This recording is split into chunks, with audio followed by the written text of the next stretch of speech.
duas linhas teológicas nisso aí, Jean. Uma diz que você tem que ter, né, o dia, a data, o momento que tudo mudou.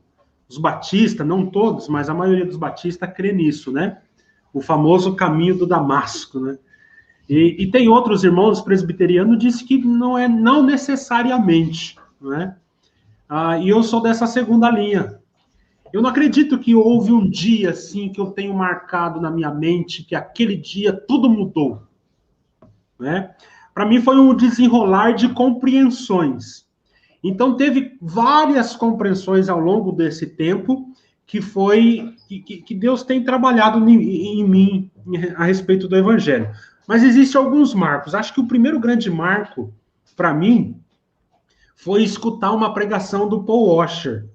Conhece o Paul Washer? Não conheço, já escutei alguma. Mas, há muito tempo atrás, eu via, assim, eu estava mexendo na internet, a internet nem era tanto aquelas coisas como é hoje, né? E eu fuçando no YouTube lá, porque aquela pregação é antiga, não se engane, aquela pregação é antiga.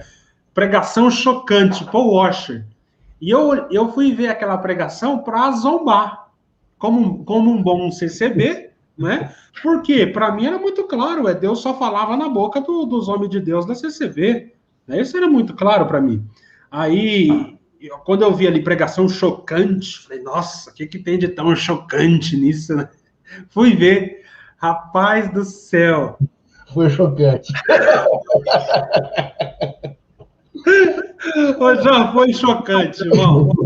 Eu nunca mais me aprumei na vida. A partir daquela pregação, e aquilo ali me abriu várias coisas, né? Porque você olhar... Aí, o que aconteceu? Isso foi engraçado, porque eu escutei aquela pregação, olha para você ver. Falei, cara, mas esse cara nem tem... Olha para você ver como eu era religioso, cara. Por isso que eu falo, não existiu, Isaac, ninguém mais religioso do que eu. Não existiu. Não existiu. Quando eu vejo o pessoal brigando comigo no comentário, me xingando de tudo quanto é nome, cara, eu entendo eles. Porque eu já estive desse lado. Ô, Jans, eu vou falar uma coisa pra você. Há 10 anos atrás, se eu te encontrasse com esse canal aqui, eu te arrebentava no meio dele. Eu te arrebentava no meio, barbudo. Como é que essa barba aí? Cara, aí quando eu vi aquilo ali, eu falei, cara, não é possível, cara. Tudo que o camarada tá falando tá na Bíblia. Eu queria refutar ele, mas eu não conseguia. Eu acho que isso deixa você mais nervoso. Quando você quer refutar a pessoa e você não consegue. Aí que você, né, você vai para agressão física, verbal, ou seja lá, aqueles ataques. O ego é ferido, você não consegue responder, né? Exatamente, aí você vai atacar a pessoa, você vai atacar a barba, você vai atacar o aparelho na boca, alguma coisa você vai achar. Né? E rapaz, eu falei, mas esse cara não tem a revelação do Espírito Santo, cara. O cara só tem a letra. E como é que o cara pode pregar desse jeito? Meu Deus. Aí eu fiz um teste. Eu escutei tanto aquela pregação que eu falei, e que eu decorei mais ou menos ela. E eu chegava, olha só o que eu fiz. Eu chegava nos CCBs e falava assim, irmão, eu fui numa reunião da mocidade com fulano de tal, mas o cara pregou uma palavra. Sério, Fernando, o que ele pregou? E eu pregava a palavra que esse ancião pregou. Só que a palavra que eu falava que o ancião pregou, na verdade, era a pregação do Paul Washer pregando. Mentiroso ainda, se você tem ideia, né? Era a pregação do Paul Washer. E o que acontecia? As pessoas que ouvia eu pregando uma pregação que era do Paul Washer choravam. E isso me deixou encabulado. Eu falei, cara, mas como é que pode? O cara não tem a revelação do Espírito Santo, o cara não tem o Espírito Santo, o cara nem tá na graça. Eu tô replicando uma pregação que ele fez e o povo tá sentindo Deus, cara. Então é Deus esse negócio, ué. Olha para você ver. Foi aqui, por que isso marcou eu? Porque foi aqui que eu comecei a ir atrás de pregação de internet.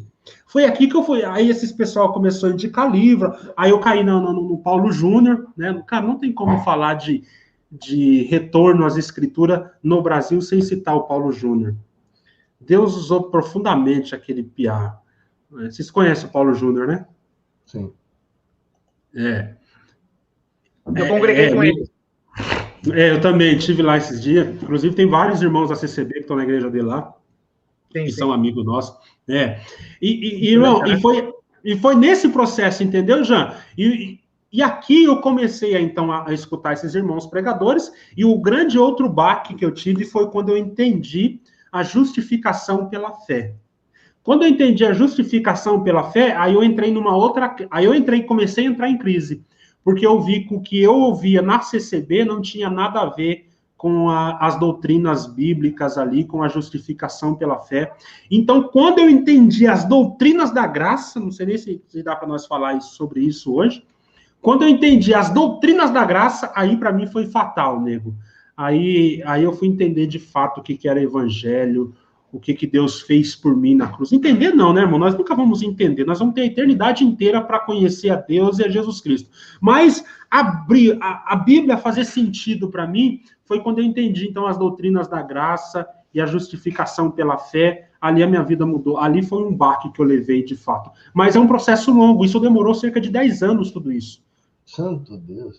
Cerca de 10 anos, cara. Porque eu era muito infiltrado na CCB. Eu andava com os anciãos top do Brasil. Conhecia eles. Então, eu era muito infiltrado. Eu não queria acreditar que a congregação não era o que eu acreditei. É a mesma coisa de você, com 15 anos, descobrir que o teu pai não é teu pai. Meu Deus. É terrível. Entendeu? Ó, meu filho, eu tenho uma revelação para te fazer. Sabe esse homem que você chamou de pai a vida inteira? Sei! Ele não é teu pai. Ele nem pode ter filho. Os sinais estão se cumprindo e a cada dia estão mais claros.